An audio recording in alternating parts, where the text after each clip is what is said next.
Hello friends, read Francis Bacon and get yourself enriched, both in language, in expression, in delight, and also ornament. Ornament means you can quote, no, this. Okay, let's begin. Of marriage and single life, this is the second lecture. First one I have given you the introduction, and now this. He that has a wife and children hath given hostages to fortune. Hostage means is captive. You become a captive to fortune. That means you have become a slave to fortune. Fortune means your wealth, your luck, your well-being. All these things will come in fortune. So he that has a wife and children, hath means has. A person who has got wife and children means married, and a full-fledged marriage, because there are people who have no children. They are childless married people. So this is about people who married and they have got children. So he that has wife and children hath means has given hostages to fortune. Hostage means a captive. You are a captive. The literal meaning of hostage is that in a war, if you are taken as a prisoner, then you become a hostage of the country. Understand? Means they can bargain with you. I mean, showing you that's a bargain point, so to say. Suppose I am I'm an American. Suppose I am my enemy country, for example, takes me, they capture me and take to their camp. Then I am their captive. Captive means I am their hostage. And so they can bargain with they will have more power to bargain and get things done by the other side. I think now it is clear to you now. See, for example, in the Second World War, many soldiers were taken hostage by the Allies forces. So those people, when the peace treaty was signed, then they had this hostage. The Allies had the hostage, number of them. Say, for example, they had the Germans, they had Italians, they had Russians, and so on. So they could bargain using them. They said, if you do this, we will give them back to you. So that is hostage. Literal meaning of hostage. So it means captive. He that is wife and children hath given hostages to fortune. That means if you have got wife and children, you will be very careful in spending your money, in leading your life. You will sometimes be more depending on God, because you will think that everything is in the hands of providence and God. So you please God, give me more wealth, see, more my health. Give me health so that I can look after my parents and so on. So always you are in one or the other way, you are under the power of fortune. See, for they are impediments to great enterprises. They means wife and children. They are impediments, obstacles to great enterprises, either of virtue, good deeds, or of bad deeds, mischief. For example, Hitler took the risk of the Second World War. At that time, he was not married. I think if he were married, definitely, most probably, he might not have taken such a risk. So that, and same we can see for virtue. That's a mischief. For virtue, you can see Beethoven did not marry. Henry David Thoreau, the giant among philosophers of the 19th century, remained unmarried. The Wright Brothers, who made the first functional aircraft, they were unmarried. Jean-Paul Sartre, the 20th century existentialist philosopher and novelist, unmarried. Isaac Newton remained unmarried. So you can say either of virtue or of mischief. These half a dozen people whose name I have just given to you, they remained unmarried for virtue. Virtue means for making contributions to the world. Although we cannot fully agree with this, because Shakespeare got married, then you have got great T.S. Eliot was married. You have got great statesmen.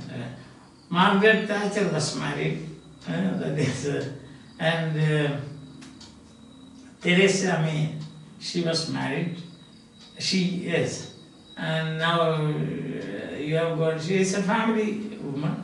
And you have got all the kings and queens of English throne. They were married. So I cannot say like that. Empress Ulysses was married.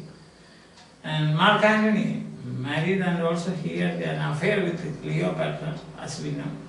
So these things happen, but they are all done, they are all heroes. You see?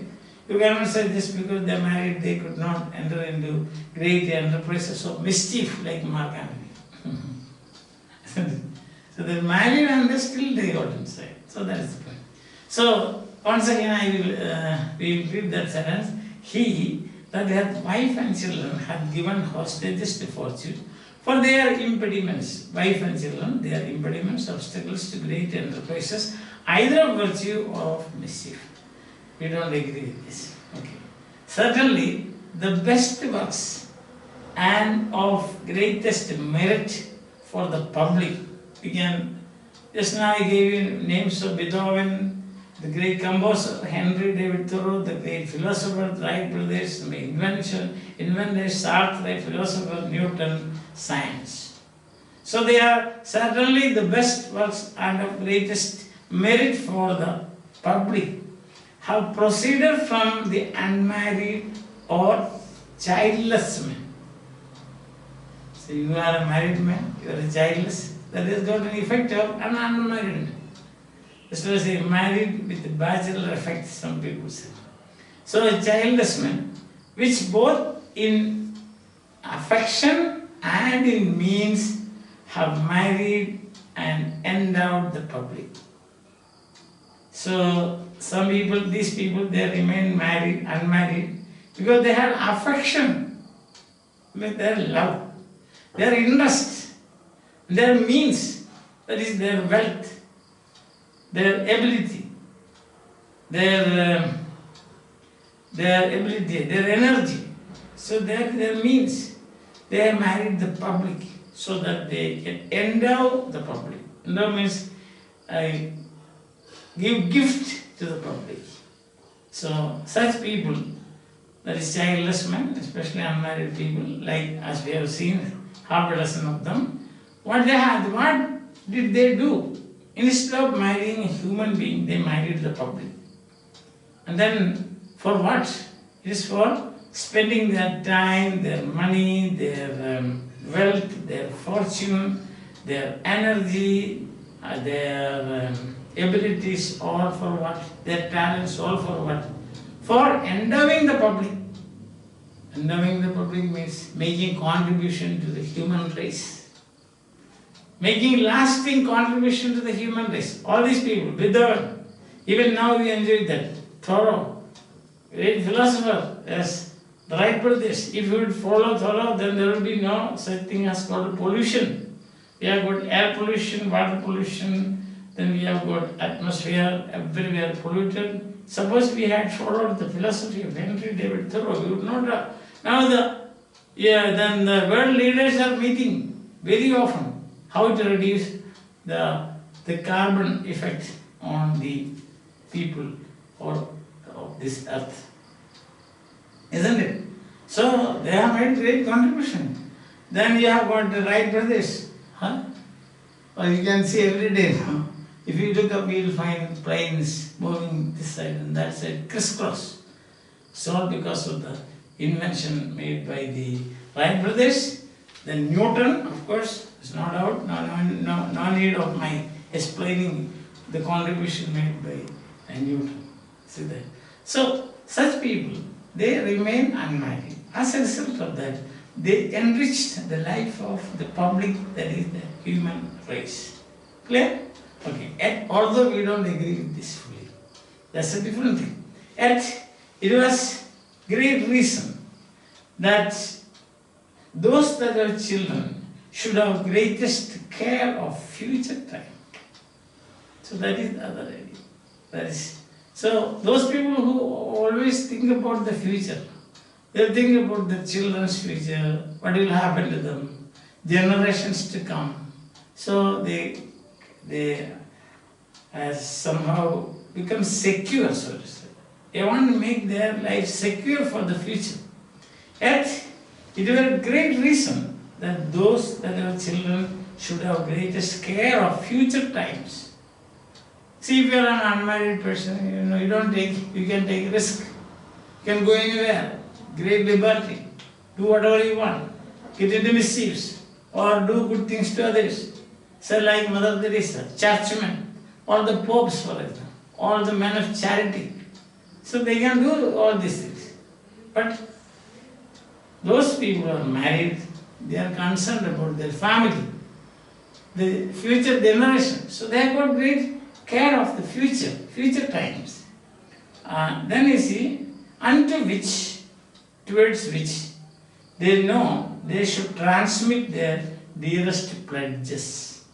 They should forward their dearest pledges, means promises. So if you are a responsible parent, if you are a responsible father, when you have a child, then you will think, how should I provide for this, my son or my daughter? So sometimes you will start taking, say, life insurance policies, or you will fix a deposit in the bank for securing their future. Your pledges for them, your promises for them. Understand? So that is one of the merits of married people. They are more concerned about their future life because they are concerned about, they have got the love and affection for their children and their wives. So the point here that we have discussed is that if you have a wife and children, they are obstacles to great works of merit or mischief. Those who have no children, they marry the public and they make great contribution to the human race. But if you are a married person, you always will have a care for the future times, because you have to keep your dearest pledges, means your promises for the future of your children. I think now that is very clear. Of marriage and single life, another classic that we must read before getting married. Now these days, they are about pre-marriage counseling and so on. I think that this is every man or woman who is getting ready to marry should read this, because it has got all the pros and cons of married life and single life. Okay, so this is my opinion. Those who are watching my videos or afterwards you are listening to my classes, so I will humbly request you, if you are in someday would like to get married, you must, this is a must that you should read Vacancy Essay of Marriage and Single Life. So this is counsels, moral and counsels. Yes, in that way it's a kind of counseling, isn't it? Yes. So therefore, practical life, this is very important. I hope that you will also agree with me. But the point that he raised first, only married people can make here, but he doesn't say only. Bacon doesn't say only married people. It's easy for them to take risks and also undertake great enterprises of virtue or mischief. So there is a risk also. If you are a married man with all your liberty and all the money, all the fortunes that you have, there is a possibility that you may move to the other side, and that some days you may do harm to the public. So in a way, this is a very balanced essay. Hope that you will find pleasure in reading, reading for pleasure. So reading for pleasure. So I think it is definitely you will enjoy reading Bacon, and you are enjoying my classes also. I think like that. I have got that much self-confidence because there are many students are sending their report to me saying that the explanation that I am giving of Bacon's essays are really worthwhile. See, I am getting feedback. It's based on them. So if you haven't subscribed, please do that. That will be of help to you. So bye. Thank you for listening.